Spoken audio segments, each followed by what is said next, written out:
Assalamualaikum warahmatullahi wabarakatuh. Bismillahirrahmanirrahim. Alhamdulillahi rabbil alamin. Wassalatu wassalamu ala asyrafil anbiya'i wal mursalin Sayyidina wa maulana Muhammadin wa ala alihi wa sahbihi ajma'in. Amma ba'd. Faqala ta'ala fi kitabihil karim yudillu bihi katsiran wa yahdi bihi katsiran wa ma yudillu bihi illa al-fasiqin alladzina yanquduna ahdallahi min ba'di mitsaqih wa yaqta'una ma amara Allahu bihi ayyusala wa yufsiduna fil ard ulaika humul khasirun. Wa fis sahihain anna Rasulullah sallallahu alaihi wasallam qala la yadkhulul jannata qati'u rahim faman qata'a aqaribahu du'afa'a wa hajarahum wa takabbara alaihim wa lam yasilhum bi birrihi wa ihsanihi wa kana ghaniyan wa hum fuqara fa huwa dakhilun fi hadzal wa'id mahrumun an dukhulil jannah illa ayatuba ila Allah azza wa jalla wa yuhsina ilaihim. Para pendengar shaimin shaimat yang dimuliakan oleh Allah, alhamdulillah, mari kita panjatkan puji dan syukur kehadirat Allah subhanahu wa ta'ala yang senantiasa memberikan taufik hidayah kepada kita, sehingga pada hari ini kita berada di hari yang ke-28 Ramadan dan dapat melaksanakan ibadah puasa Ramadan, pula dapat melaksanakan sembahyang salat tarawih di malam harinya, dapat berbuat berbagai macam amal-amal kebajikan mengikuti daripada junjungan kita Nabi besar Muhammad sallallahu alaihi wasallam. Semoga amal ibadah Ramadan yang dapat kita laksanakan ini diterima di sisi Allah sebagai satu ibadah yang makbul dan diridhoi olehnya. Amin ya rabbal alamin. Salawat serta salam mari senantiasa kita aturkan kepada junjungan kita yang mulia Nabi besar Muhammad sallallahu alaihi wasallam, juga kepada keluarga-keluarga Nabi dan sahabat-sahabat beliau dan penerus perjuangan beliau ila yaumil qiyamah. Para pendengar sekalian yang dimuliakan oleh Allah, diriwayatkan daripada Imam Abu Hurairah radhiyallahu an bahwasanya beliau duduk menceritakan sebuah hadis daripada Rasulullah sallallahu alaihi wasallam. Lalu Abu Hurairah berkata, ukharriju alayya kulla qati'i rahimin ila qama min indina falam yakum ahadun illa syabun min aqsal hilkah fadhahaba ila ammatihi li'annahu kana qad saramaha mundu sinina fasalaha. Ujar Imam Abu Hurairah, aku cegah atasku, aku larang duduk berkumpul di majelisku ini setiap orang yang memutuskan hubungan keluarga, kecuali dia mesti berdiri dari sisi kami ini. Artinya yang ikut ngumpul bersama-sama kami duduk di majelis ini, janganlah ada seseorang pun yang putus hubungan dengan keluarganya. Toh kalau memang ada di antara yang hadir ini merasa retak putus hubungan dengan keluarganya, hendaklah dia berdiri meninggalkan majelisku ini. Maka tidak ada seorang pun yang berdiri dari majelis Imam Abu Hurairah pada saat itu, kecuali seorang pemuda yang ada di pojok majelis sana. Seorang pemuda yang berada di ujung majelis, dia pergi meninggalkan majelis Imam Abu Hurairah, mendatangi bibinya, karena si pemuda ini sudah beberapa tahun ini renggang hubungan, tidak bertegur sapa dengan bibinya. Nah, dia datang ke tempat bibinya untuk berislah, memperbaiki hubungan, meminta maaf, ya. Lalu sampai di tempat bibinya ditanya, "Wahai anak keponakanku, ada apa dengan engkau? Kok sekian lama engkau tidak pernah datang ke tempat bibi? Hari ini engkau datang berislah, memperbaiki hubungan dengan aku. Ada apa, wahai anak keponakanku?" Nah, ujar si anak muda ini, "Aku baru datang di tempatnya Imam Abu Hurairah, hadir di majelis beliau. Lalu beliau berkata, aku tegah duduk di majelisku ini orang yang merasa retak hubungan dengan keluarganya. Nah, maka aku pun keluar meninggalkan majelis beliau, mendatangi sampean untuk minta maaf, ya, minta halal, minta ridho, berdamai, berbaikan, ya, berislah." Lalu kata bibinya, "Irji' ila Abi Hurairata was'alhu lima zalika." Coba wahai anak keponakanku, kembali engkau menemui Imam Abu Hurairah, tanyakan kepada beliau apa sebabnya beliau tidak menerima duduk berkumpul di majelisnya orang yang retak atau putus hubungan dengan keluarganya.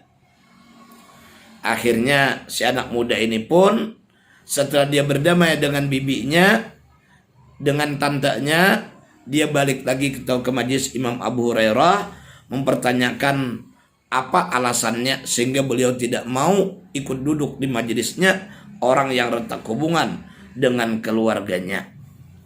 Nah, ujar si anak muda tadi, "Lima la yajlisu indaka qati'u rahimin."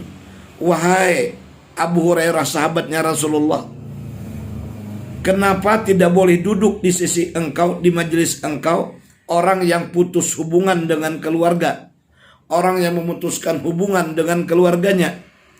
Nah, ujar Imam Abu Hurairah menjawab, "Inni sami'tu Rasulullah sallallahu alaihi wasallam yaqul, inna rahmata la tanzilu ala qaumin fihim qati'u rahimin." Aku, kata Imam Abu Hurairah, telah mendengar sebuah hadis daripada Rasulullah SAW, bahwasanya rahmat Allah tidak akan turun atas suatu kaum yang mana di tengah mereka ada orang yang memutuskan hubungan keluarga. Ibarat ini majelis taklim, ini majelis maulid, majelis haul, majelis perkumpulan orang-orang baik yang semestinya turun rahmat Allah di situ. Namun ketika ada orang yang memutuskan hubungan dengan keluarga, tidak bertegur sapa dengan bibi, tidak bertegur sapa dengan paman, tidak bertegur sapa dengan saudara sendiri, retak, putus hubungan di antara keluarga, maka rahmat Allah tidak akan turun di majelis tersebut. Nah, oleh karenanya para pendengar sekalian, ini kita sudah dekat dengan Idul Fitri. Kita jadikan momen Idul Fitri untuk menghubungkan tali silaturahim, memperbaiki hubungan antara sesama keluarga, berbaik hubungan dengan tetangga, berbaik hubungan dengan keluarga, saling memaafkan, saling meridhokan, saling memberi, meminta halal di antara sesama, supaya rahmat Allah turun kepada kita, Allah memandang kepada kita dengan rahmatnya. Dan mudah-mudahan segala amal ibadah Ramadan yang dapat kita laksanakan selama ini diterima di sisi Allah, dosa kita diampuni, antara kita saling meridhokan sehingga tidak ada penghalang untuk kita masuk ke dalam surganya Allah Subhanahu wa taala. Diceritakan dulu ada seorang laki-laki tergolong agnia, tajir, orang kaya. Dia berhaji ke Mekah, ke Baitullahil Haram. Manakala ia sampai di Mekah, ia menitipkan hartanya sebanyak 1.000 dinar. 1.000 dinar. 1 dinar itu sama dengan 4 gram seperempat. 4 gram seperempat. Nah, ia titipkan uang 1.000 dinar. Berarti lebih 4.000 gram emas. Dititip di sisi seorang laki-laki yang soleh, yang dianggap amanah, yang dianggap alim. Dititip hartanya tadi kepada orang yang soleh, ya. Kemudian dia berangkat hingga menunaikan wukuf, melaksanakan wukuf di padang Arafah. Manakala selesai wukuf di padang Arafah dan segala pekerjaan hajinya sudah selesai dilaksanakan, ia pun kembali ke kampung halaman. Lalu akhirnya mendatangi orang yang dianggap soleh, orang yang dianggap amanah, yang dulu ia bertitip harta kepadanya, datang ke sana. Ketika ditanyakan kepada keluarganya, ternyata beliau sudah meninggal dunia. Lalu ditanya kepada keluarganya, wahai keluarganya si Fulan, di mana beliau menyimpankan uang emasku 1.000 dinar? Mereka menjawab, kami tidak tahu. Beliau tidak pernah bercerita kepada kami bahwa beliau menyimpankan uang emas sebanyak itu kepunyaan sempian. Nah, akhirnya dia mendatangi ulama-ulama yang ada di kota Mekah. Dihabarkan kepada mereka tentang keadaannya dan hartanya yang dulu dititipkannya kepada orang yang dianggap amanah, orang yang dianggapnya soleh. Lalu mereka menjawab, oh, kalau demikian adanya, engkau berangkat nanti malam ke sumur Zam-Zam setelah tengah malam. Pandang, perhatikan di sana. Engkau panggil nama temanmu itu, sebut namanya. Bila dia memang orang ahli sorga, maka dia pasti akan menjawab panggilan engkau. Baru pertama kali engkau memanggil namanya akan dijawabnya.